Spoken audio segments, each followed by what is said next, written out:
ሰላም ሰላም የጽናት ሚዲያ ቤተሰቦች፣ የሰው ልጅ ከእንስሳት የሚለየው ትልቁ ጸጋው ዛሬ ላይ ሆኖ የነገውን ማየት ማለምና ያሰበውን ማሳካት መቻሉ ነው። ነገር ግን ስንቶቻችንን ያሰብነውን ከዳር ያደረስነው? ያሰብከውን ላለማሳካት መንገድህ ላይ የሚቆመው ማን ነው? ዛሬ ውስጣችሁን እሳት የሚያቀጣጥሉ እና ህይወታችሁን የሚቀይሩ 7 ጥልቅ ሚስጥሮችን ከዓለማችን ታላላቅ ሰዎች ፍልስፍና ጋር አያይዤ ይዤላችሁ መጥቻለሁ። ከዛ በፊት ለዚህ ቻናል አዲስ የሆናችሁ ሳብስክራይብ ማድረጋችሁን እንዳትረሱ። አንደኛ፣ ራዕይህንና ህልምህን አጥርተህ እወቅ። አብዛኛው ሰው ያሰበው የማይሳካለት በትክክል ምን እንደሚፈልግ ስለማያውቅ ነው። ታዋቂው አሜሪካዊ ጸሐፊና ፈላስፋ ናፖሊዮን ሂል እንዲህ ይላል፣ የሰው ልጅ አእምሮ ሊያስበውና በጽኑ ሊያምነው የሚችለውን ማንኛውንም ነገር ማሳካት ይችላል። አየህ ወዳጄ፣ አእምሮህ የማይታየውን ማመን ከቻለ እጅህ የማይጨብጠውን መጨበጡ አይቀርም። መድረሻውን የማያውቅ መንገደኛ የትኛውም መንገድ አይጠቅመውም። አብዛኛው ሰው ህልሙ እንደ ጉንብዥ ብሎበት ነው የሚኖረው። ስለዚህ መጀመሪያ ማሳካት የፈለግከውን ነገር አጥርተህ እወቅ። ሁለተኛ፣ ፍርሃትህን ሰብረህ የመጀመሪያውን እርምጃ ውሰድ። ህልምን የሚያጨነግፈው ትልቁ ጉዳይ ውድቀት ሳይሆን ምን ይሉኛልና ባይሳካልኝስ የሚለው ፍርሃት ነው። ታላቁ አሜሪካዊ የሰብአዊ መብት ታጋይ ማርቲን ሉተር እንዲህ ይላል፣ ሙሉውን የደረጃ እርከን ማየት ባይጠበቅብህም የመጀመሪያውን እርምጃ ግን በእምነት ውሰድ። ያሰብከውን ለማሳካት መንገዱ ሁሉ ብርሃን እስኪሆንልህ አትጠብቅ። ሁሉም ነገር የተስተካከለ የሚሆንበት ቀን መቼም አይመጣም። ጫካ ውስጥ ሆነህ መንገድ የሚታይህ ቁመህ ስታስብ ሳይሆን እርምጃ ስትጀምር ነው። ፍጹም ለመሆን አትሞክር፣ ጀምር። ዛሬ አሁን ባለህ አቅም የመጀመሪያውን እርምጃ ውሰድ።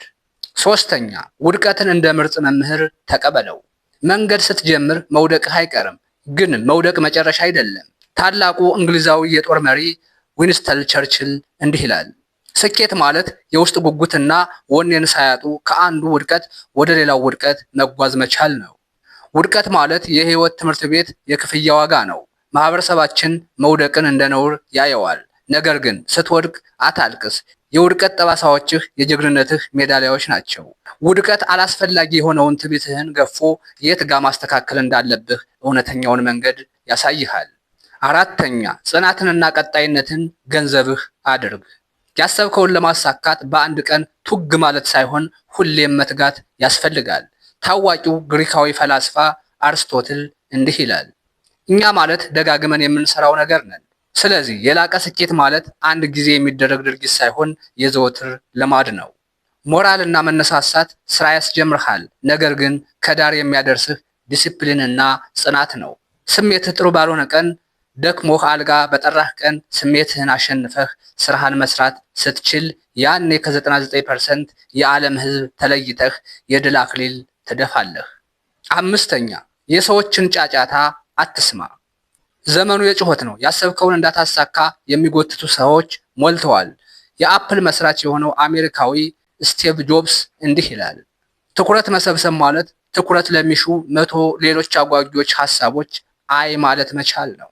ቤተሰቦች፣ እዚህ ጋር አንድ ትልቅ ሚስጥር ልንገራችሁ። ሰዎች አንተ ገና ስትጀምር አታመጣውም፣ አትችልም ብለው ያሾፉብሃል። ነገር ግን ነገ አመጣህ ስታሳካ እነዛው ያሾፉብህ ሰዎች ተመልሰው አንተ እኮ ድሮም ጎበዝ ነበርክ ብለው ያጨበጭቡልሃል።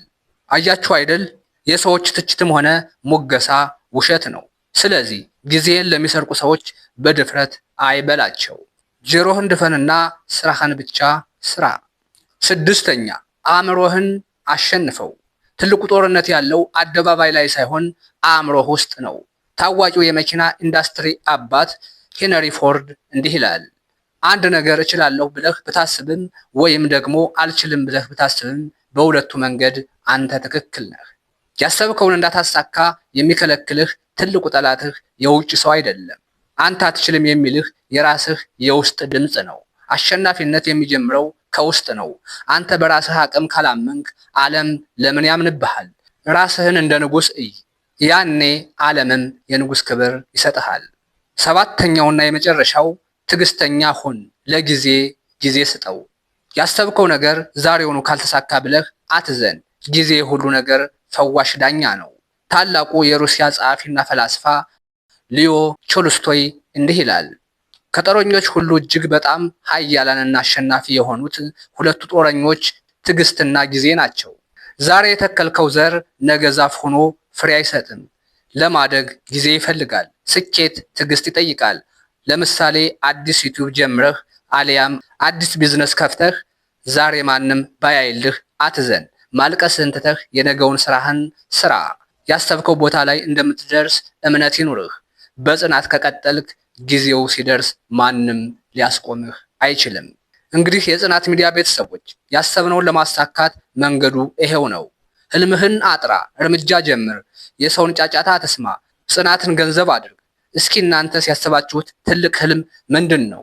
ከእነዚህ 7 ሚስጥሮች የትኛው ልባችሁን ነካው? ኮሜንት ላይ አስቀምጡልኝ። ይህ አነቃቂ ትንታኔ ከተመቻችሁ ቪዲዮውን ላይክ እና ቻናሉን ሰብስክራይብ በማድረግ ቤተሰብ ሁኑ። አሁንም በሌላ ቁም ነገር አዘል ቪዲዮ እስክንገናኝ ድረስ በያላችሁበት ሰላማችሁ ይብዛ። ቻው።